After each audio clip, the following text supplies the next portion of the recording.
Hello, everyone. I'm Drachona, and I just saw Top Gun 2. Captain Marvel. Captain Marvel. And I just wanted to show you guys my initial reaction, which I filmed while I was sitting in my Jeep. You're going to have to forgive the horrible lighting, but, you guys didn't come to look at my beautiful face. Or did you? But yeah, this is my initial reaction to Captain Marvel. But first...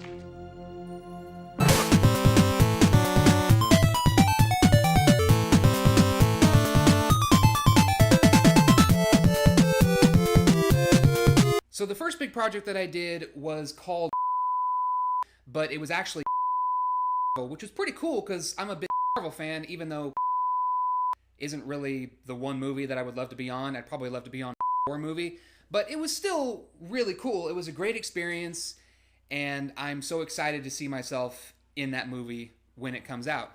And now... God, that lighting is terrible. Okay, so initial reaction to Captain Marvel. I'm going to go ahead and start off by saying I actually liked it. Probably far from being my favorite MCU movie. Not that that's surprising, but it was entertaining. At the beginning, when, you're dealing basically in the Guardians of the Galaxy, I don't want to say universe, it's the same universe, but in like the Guardians of the Galaxy area of the universe, it was really interesting. It's like, okay, going to other planets and this new technology, it was really cool. And I got even just like the opening shot, which you later found out was the plane crash. It was a really good way to introduce you. It's like, oh, okay, that's visually interesting, but it also sets up something for later. So it sucked me in, and it was entertaining. Honestly, I think there was only one time that I physically cringed. I actually went like this.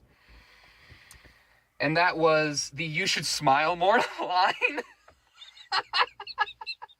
Oh my God. I was cringing, but at the same time, I'm like, oh my God, you didn't. You fuckers, come on. Even the cockpit line, you know why it's called a cockpit. That didn't bother me at all. Yeah, it was painfully obvious, but it's like, whatever, who cares? But the fucking, hey babe, you should smile more. I'm like, come on. That's like level 1 feminist bullshit. Come on. You could have come up with something better than that. Something that would appease feminists, but not be so basic. Just freaking the first, did you just go to the first article on everyday feminism and just say, oh, women being told they should smile more, let's put that in the movie? Seriously, you could have made that a little bit more natural and still had a feminist message without it. It was so because nobody has ever fucking said that. Ever. Show me one time. Maybe it's happened once. Show me, though. I've never seen that happen in my entire fucking life. You should smile more, babe. Get the fuck out of here. Like I said, it made me cringe, but in hindsight, it was just hilarious. It was so on the nose that there was just brown stuff there the whole time. Just, my God. But other than that, one thing I thought of was, this should have been a fucking Nick Fury movie. Don't get me wrong. Like I said, I enjoyed this movie, because it had some cool stuff in it. I liked the, oh shit. Fuck, what are they called? Oh my God, I even heard that name before I saw the movie. What are they called? The good guys who at first you think are the bad guys, the shapeshifters. Damn, I forget what they're called. Anyway, that was an interesting element to the film. Kind of a predictable twist, with okay, the Kree end up being bad. Hello? If you've seen the previous movies, it's a little bit of a predictable twist. But, I'll admit, I was, I went along with Jude Law's character because Jude Law's a good actor. And so it's like, okay, I didn't necessarily think he was going to end up being a bad guy, but I'm like, but when they introduced the other guy played by, what's his name? Something Esselman, who ended up being the good guy, but who you thought was the main bad guy. I always forget that guy's name. It's like Mel or something. I don't know. He was a good character, but I'm like, this guy's going to be the main villain? I don't know about that. Jude Law worked better as a main villain, but really, there really wasn't much of a villain in this movie. Not a strong villain, and you couldn't have Ronan be the villain because he's saved for later. So, he was it's like, I understand why he had to be in the movie and it's set up for later things, but it was just kind of a waste. It's like, he would have been a cooler villain than Jude Law or the other guy, the guy who ended up being the good guy. Was it Skrull? What? Oh my God! Why am I blanking on this right now? But anyway, I started off by saying this should have, not necessarily this, but they should have had a freaking Nick Fury movie. This spot right now, about a month before Avengers Endgame, should have been a fucking Nick Fury movie. It was funny once I started to see Nick Fury, which, everybody said it, but amazing CGI. As you go through the movie, you forget that, oh my God, yeah, that's not what Samuel L. Jackson actually looks like now. It was amazing. Even on the other guy. God, I don't even know if I know the actor's name. I'm trying to remember the character name. Oh my God. Clearly I need to go back and watch freaking Iron Man and Avengers again. But, the guy who dies in Avengers. The guy with the freaking Captain America cards. Oh, geez. I feel horrible. I'm a terrible, terrible Marvel fan. But anyway, the CG on him was really good too, because he was clearly younger. Obviously Samuel L. Jackson was in more of the movie, but the CG on them was freaking great. But when Nick Fury was on screen, he was amazing. Samuel L. Jackson is amazing, but I'm like, why do we not have a Nick Fury movie? Not the David Hasselhoff one. Shut the fuck up.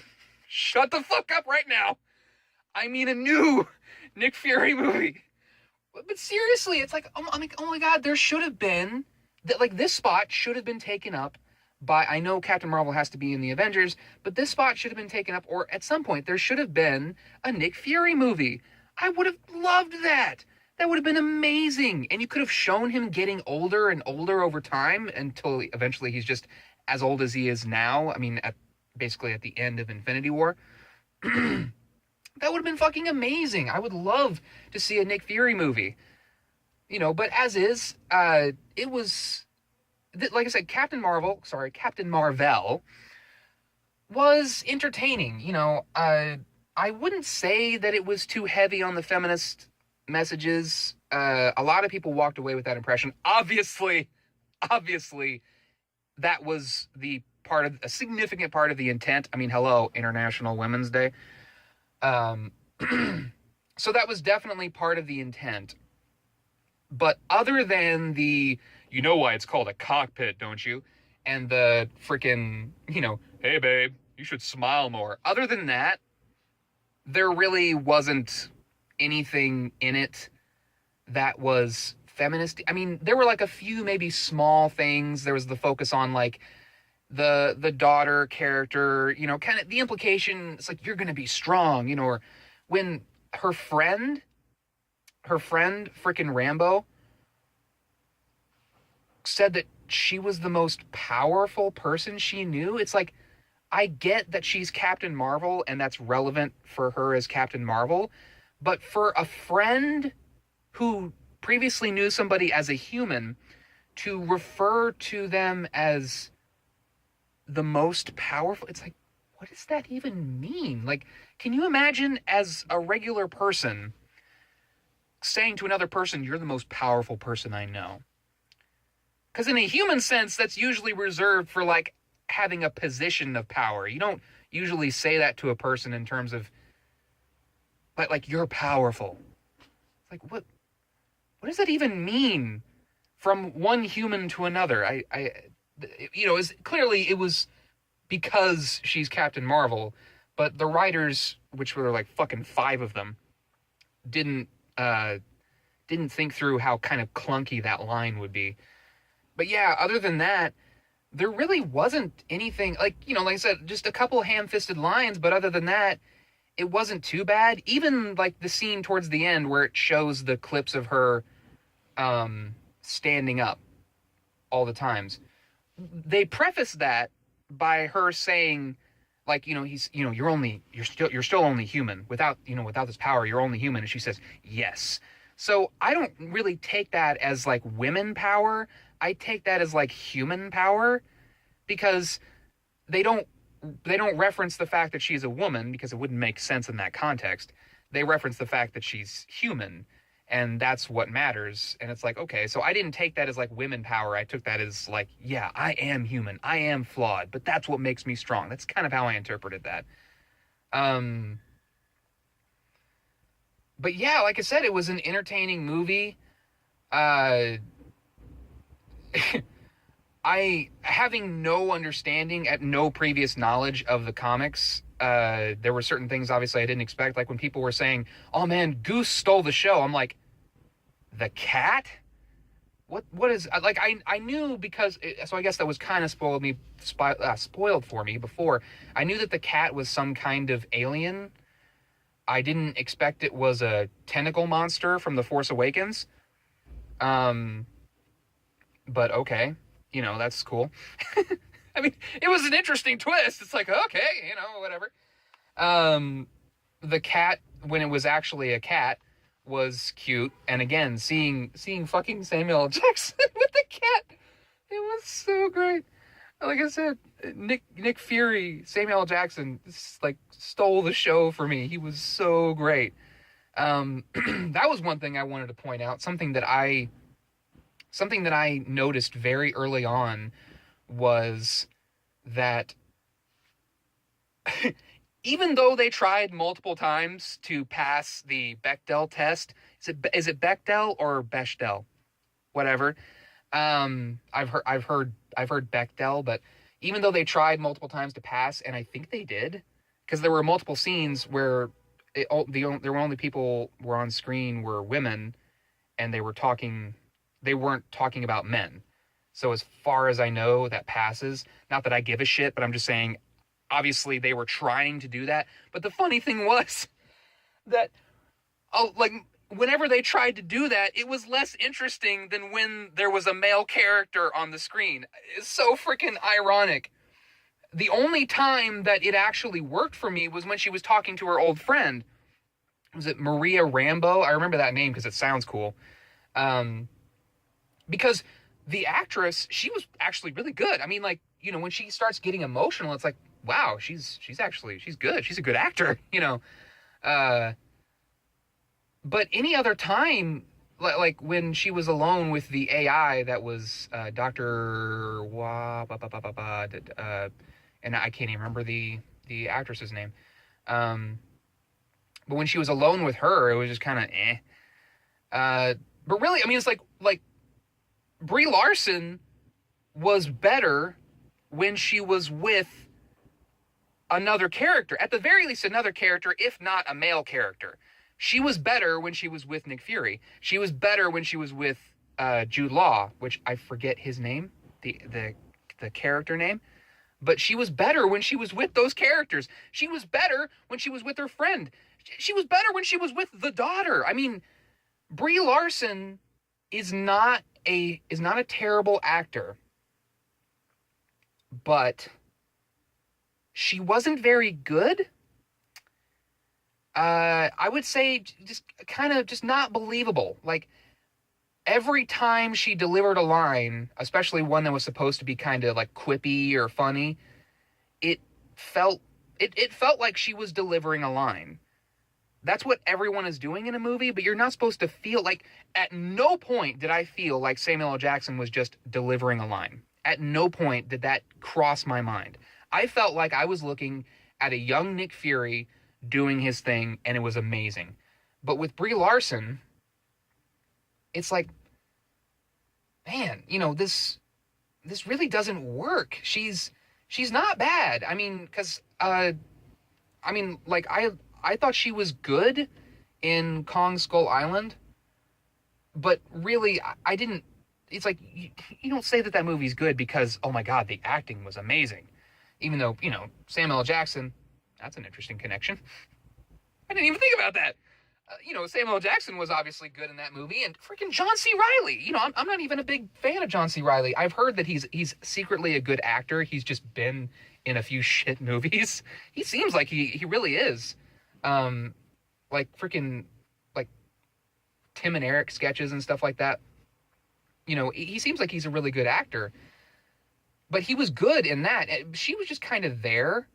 Even Tom Hiddleston, I liked Tom Hiddleston in that because I feel like he's a good actor, but I feel like they were both just kind of there. They didn't do a whole lot in that movie. I would say, if anyone, Samuel L. Jackson kind of stole the show in that one. But really, it's a movie about King Kong, so, you know, he's obviously the main character. But, but yeah, it was just... It felt like she was just delivering lines. The lines themselves were not bad. You know, like at no point, to my memory, did she say anything that was cringeworthy. Like her actually say something that was cringeworthy. But she just, you know, like the quippy lines just didn't work because it felt like there was just no heart behind it. Like she didn't know how to deliver. I mean, part of it I feel like is maybe she just doesn't have as much experience working almost like entirely on a green screen. So, you know, it's because I imagine that's difficult for a lot of actors when you can't really see what you're supposed to be seeing. It's hard to get invested in the situation because you don't feel like you're on, you know, this small spaceship that's orbiting Earth being attacked by aliens, being attacked by Kree. You know, you're just surrounded by a green screen or a blue screen, and it's hard to get invested, which is why you need a good director. And, you know, I would say that the directing in this was pretty good, but honestly, I feel like you may not even know that the directing was that good because really it was the actors who shined through. You know, it was the people who were acting who made it work. You know, their delivery of it. But like I said, it wasn't a bad movie. It was entertaining. You know, and honestly, again, as somebody who doesn't know anything about the comics, I mean, actually, like, I haven't actually read the comics. I know certain facts about the comics, but I haven't actually read them. Why is she called Captain Marvel? Like, why is the character, whether it's the original male character or this character, why are they called Captain Marvel? I mean, like, in the comics, you can understand because it's like Marvel Comics, Captain Marvel, they're like kind of the central character, sort of. The character that ties everyone together. The captain of the team. Like, wasn't there like a Marvel cartoon that had Captain Marvel in that role? I don't remember. But, but in this movie, if you knew nothing about this, you'd be like, when the title shows up at the end, Captain Marvel, you'd be like, yeah, why was she called why was this movie called Captain Marvel? Like, did we ever clarify that she was, well, I mean, I guess she's a pilot, so I guess she's a captain, but why would she be Captain Marvel if the Doctor was Marvel? Why would that be her name then? Well, because she's taking on her role now? She's continuing her mission? I mean, because, like I said, for somebody who hasn't seen the comics, somebody going into this with no knowledge would get to the end and be like, so why was this called Captain Marvel? Like, at no point, like in Captain America, he's made an honorary captain, and the character is Captain America. You know, they actually make that make sense in the movie. Why is he called Captain America? But in this one, it's like, why is she called Captain Marvel? That's not even her name. Marvel is not even her name. So why is she called Captain Marvel? So why is the movie called Captain Marvel? Like I said, for somebody who has no background on this, I feel like that would be confusing. But, I mean, it was, you know, all around, I would say it was a good movie. It wasn't great. It was good. The special effects were good. Honestly, I think the weakest part was Captain Marvel. The weakest part was, you know, I mean, not even like Carol Danvers as a character, but Brie Larson, really. I mean, what kind of Carol Danvers as a character? Brie Larson is clearly, she knows she can act. But like I said, the whole time, most of the time, not all the time, most of the time it felt like she was just delivering lines. It seemed like she had no investment in the character, just no charisma. I mean, especially when you put her next to freaking Samuel L. Jackson, who's like, at this point, he's a freaking film legend. He's a titan, you know, just the facts. But you put her up against him, and it's like, God, there's no contest. Freaking Goose has more character, and most of the time it's freaking CG. You know, it's just, like I said, I mean, I would argue every other character was more believable than her. Not to say that she was terrible, but every other character was more believable. Even the side characters, you know, all the characters were more interesting. You know, I mean, you wouldn't say like, okay, well, the security guard, no, but I mean, just the different characters were actually interesting. Her friend, Rambo, was interesting. Her daughter was interesting. Jude Law was interesting. All the aliens were interesting. Even the other characters on the Kree team were interesting. I mean, you didn't know that much about them, but they had character. It felt like they were invested. You're not supposed to think that's an actor playing a role. You're supposed to think, oh, that's this character. Even if you don't remember their name, you're supposed to think of them as a character in the movie, not as an actor playing a role. And with Captain Marvel, it just felt like Brie Larson playing a role. It wasn't very good. You know, when I see Chris Evans, I see Captain Marvel. I mean, shit. Oh my God. I see Captain America. Oh my God. You know, when I see, like, you know, it's like when you see Tom Hiddleston, you see Loki. When you see Chris Hemsworth, you see Thor. You know, when you see Scarlett Johansson with, like, the red hair, or now she's got the blonde hair, it's like, that's freaking Black Widow. You see Mark Ruffalo, it's like, that's freaking Bruce Banner. You know, you feel like they are the characters. Robert Downey Jr., that's Tony Stark. You know, they're not supposed to feel like actors playing a role, even though that's what they are. They're supposed to feel like characters. You're supposed to feel like the character is separate from the actor. And while you're watching the movie, all you're thinking about is the character. With this, it's not that I didn't ever get sucked into the character. It's just that there really wasn't much to get sucked into. There's sort of like you know, I don't remember my past, which has been done tons of times before. You know, the whole control your emotions thing was like a subplot that really went nowhere. And by the end of it, it's like, yeah, it's cool. I really like seeing characters who are super powerful, who have great powers. It's not always fun, but it can be cool to see somebody who previously, you know, could get beat down and now they're flying through space and destroying spaceships with their bare hands. That's really cool. But for a movie, it's only interesting if you see the character struggle and especially learn to use their powers. And I don't feel like there was really any point during the movie where you feel like she was learning how to use them. She was getting better about controlling them, but it's sort of like, but she had the thing on the back of her neck, so it's like that was limiting her. The moment she takes that off, she's a god now. You know, she has no real trouble.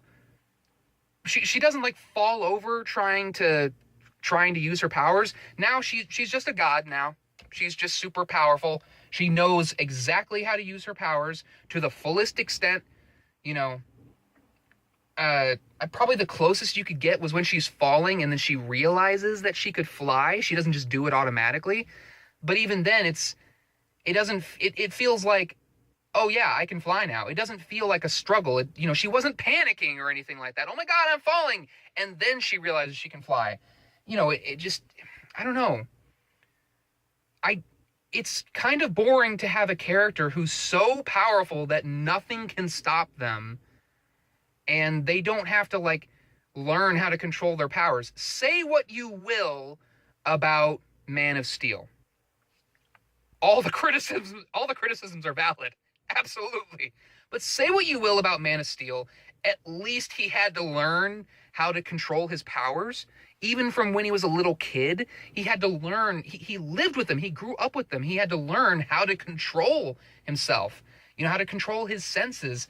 And by the end, he's destroying everything. He's destroying Metropolis. He still doesn't have control over his powers. Now, they never used that as an arc, which they should have. They should have used that as an arc. That, he's reckless. He's not really Superman until he learns how to control his powers, so he's not just destroying everything. But there are times where you feel like he's learning how to control what he's doing.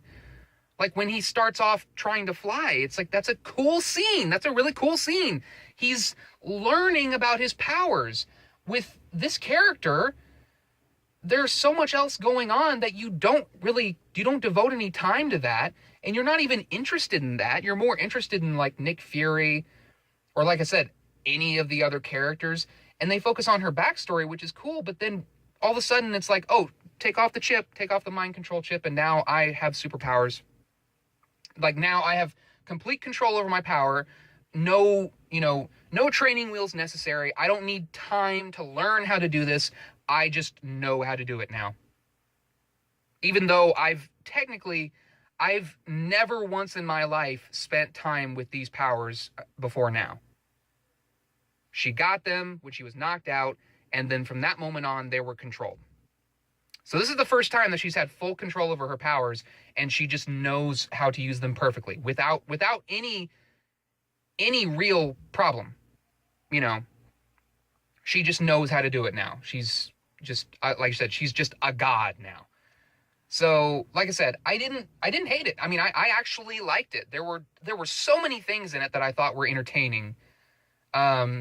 Aside from the constant masturbating to the 90s was just kind of, it's like really every song, and and Blockbuster and AOL Online, Fresh Prince, freaking internet cafes. It's like, we get it. It's the 90s. We get it, okay? People want to knock on it for all the jerking off to the 80s. Well, but aside from that, and aside from a couple of really ham-fisted lines that no one would ever actually say, and no one has ever actually said, it was still entertaining. I was interested in the story. I was way more interested in the story around Captain Marvel than the character Captain Marvel, or I guess Carol Danvers, because again, I don't understand why she ends up being called Captain Marvel, but whatever. I was way more interested in everything that was going on around her than her, because Brie Larson, she wasn't terrible, but she just not interesting, just did not get into the character. I really hope that they do better in Avengers, because compared to literally every other character, she would just drag them down. She just does not seem as invested. I mean, every character, like in Black Panther, every character felt like they were committed to their role. Even his young sister, who was like one of the most annoying characters in any Marvel movie, right up there with Kat Dennings and Thor. Because it's like, oh, I'm super smart. Why didn't you just try this? Bruce Banner. What? Bruce Banner, Tony Stark, the two smartest people on the planet, can't figure this out, but some freaking teenager in an isolated, area of Africa can figure it out? Sure. but at least the actress did a good job of bringing that character to life, even though she wasn't in it very much, but at least I believed the character. Right now I don't see how this could work unless it's just better directing, or Brie Larson really works on her, commitment to the character, so it doesn't just feel like she's playing a role, but that she's actually, I think maybe it's a little bit of like Macaulay Culkin syndrome. Like, maybe it's really gone to her head. I'm hot shit. I'm Captain Marvel. I don't even need to try. I don't know. That's kind of how it comes across. Like, this is like her acting in this was like Macaulay Culkin in Home Alone 2. It was just kind of hollow. Not terrible, but just kind of like, I'm better than this. Kind of, like I just don't care, or I'm just not committed. But anyway. So yeah, those are my thoughts on Captain Marvel. Also, I suppose I should mention that part of the reason why I was interested in seeing this movie was because I was actually in it. You can't see me, which was disappointing. I was disappointed that I couldn't see myself, because it's all about me. But I don't want to get into too many details because I don't want to get in trouble. But basically, I was a background actor. It was during the 70s scene when she was a little girl, when she was driving the go-kart and she crashed. Most of the background actors there didn't get seen, and there were a lot of us. But yeah, I mean, that's pretty much all I think I can safely say. So I was on set, and it was a great set. It was a cool experience. I was so glad to be able to do that. But I was kind of hoping that I would be able to see myself, and I didn't. But it's still the first time that I've been in a theatrical release, which is really cool. It's I get to say that I was in a movie that came out in theaters, and that's really cool. I love that. But anyway, those are my thoughts. Those are my initial thoughts, my initial reaction to Captain Marvel. I can't wait for Endgame. I guess that's what I'll say. I cannot wait for Endgame. See you guys later.